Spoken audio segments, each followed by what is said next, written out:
Cordial saludo, estimados estudiantes de Fundamentos de Matemáticas.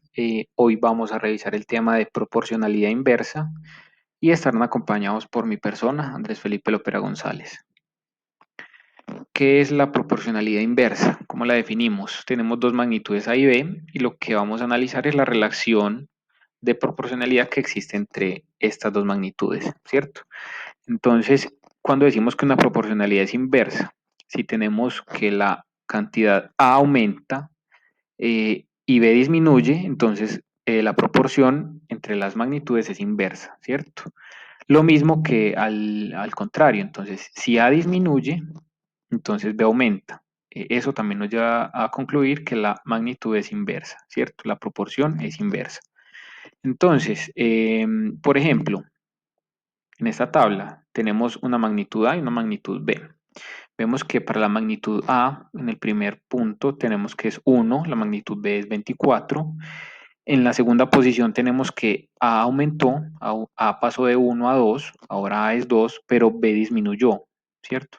Entonces, al ver que B disminuye, podemos ir ya concluyendo que la proporcionalidad es inversa entre A y B, ¿cierto? Porque a medida que A aumenta, B disminuye. Lo mismo sucedería si A disminuyera y B aumentaría, ¿cierto? En sentido contrario. Esas son las dos posibilidades que tenemos de plantear la proporcionalidad inversa. ¿Cómo solucionamos esto? ¿Cómo resolvemos una proporcionalidad inversa utilizando el método más fácil que es la regla de 3 inversa? Esta resolución, este método se aplica a los problemas de proporcionalidad en los cuales se conocen 3 de los 4 datos. Ojo, es muy importante este dato. Se conocen 3 de los 4 datos que componen las proporciones y se requiere calcular el cuarto, ¿cierto? Entonces, hay que tener mucho cuidado y lo fundamental acá es poder identificar, el primer paso es ese, poder identificar, hacer la relación entre A y B, identificar que sí corresponda a una proporcionalidad inversa, ¿cierto? Porque si la proporcionalidad no es inversa, sino una proporcionalidad directa, la regla de 3 inversa no nos sirve, ¿cierto? Habría que aplicar la regla de 3 simple. Pero en nuestro caso que estamos analizando la regla de 3 inversa, entonces por eso es fundamental hacer primero la relación entre A y B. Es decir, que a medida que A aumente, B disminuya o que a medida que A disminuya, B aumente. Ahorita vamos a ver unos ejemplos. Como segundo paso, vamos a escribir la relación que nos preguntan. Importante que escribamos esa relación para que tengamos en cuenta cómo se comportan estos datos, ¿cierto? Esto nos dice que A es a B como C es a X. En nuestro caso, X es el valor de la magnitud B que tenemos que hallar, ¿cierto? Entonces, el tercer paso va a ser despejar esa X, ¿cierto? ¿Y cómo la despejamos o cómo se resuelve la regla de 3 inversa? Es X es igual a por B sobre C, ¿cierto? Que para los que han estudiado la regla de 3 simple tiene una pequeña variación en ese punto, ¿vale?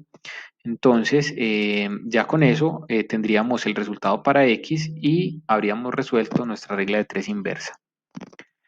Ahora vamos a hacer un par de ejemplos.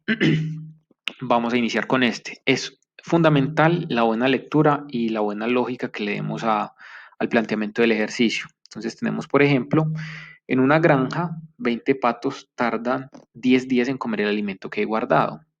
Nos preguntan cuánto tiempo tardarán 40 patos en terminar el alimento, ¿cierto? Entonces vamos a ponerle la lógica primero, vamos a hacer el primer punto, ¿cierto? Entonces tenemos 20 patos que tardan 10 días.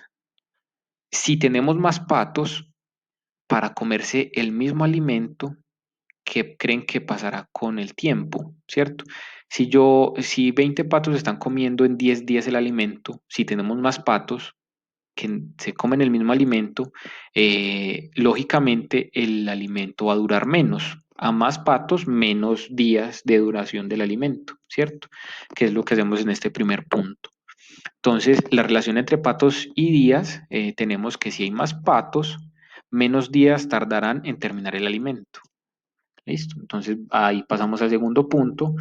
Escribimos la relación que nos preguntan. ¿Cómo la escribimos? Entonces, tenemos que para 20 patos son 10 días, para 40 patos, ¿cuántos días serán? ¿Cierto? Ese es el segundo punto, ese es el planteamiento de la relación.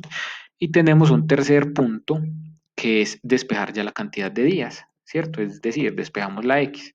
¿Y cómo se despeja la X? 20 por 10 sobre 40 y eso nos da una cantidad de 5, ¿cierto? Eso nos da la respuesta, que es 40 patos tardarán 5 días en terminar el alimento.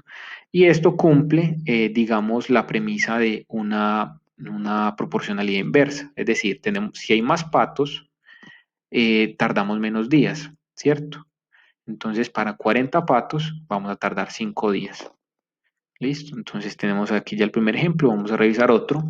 Entonces tenemos en el equipo de rally de la UNAD, hay 15 mecánicos que son capaces de hacer la revisión completa de uno de sus autos en 60 segundos. Listo, entonces tenemos 15 mecánicos que revisan un auto en 60 segundos. ¿Cuántos segundos tardarán 5 mecánicos en hacer el mismo trabajo? Es decir, ¿cuántos segundos tardarán esos 5 mecánicos en revisar ese auto? ¿Cierto? Entonces vamos a revisar primero la relación. Entonces, ¿cuál sería la relación en este caso?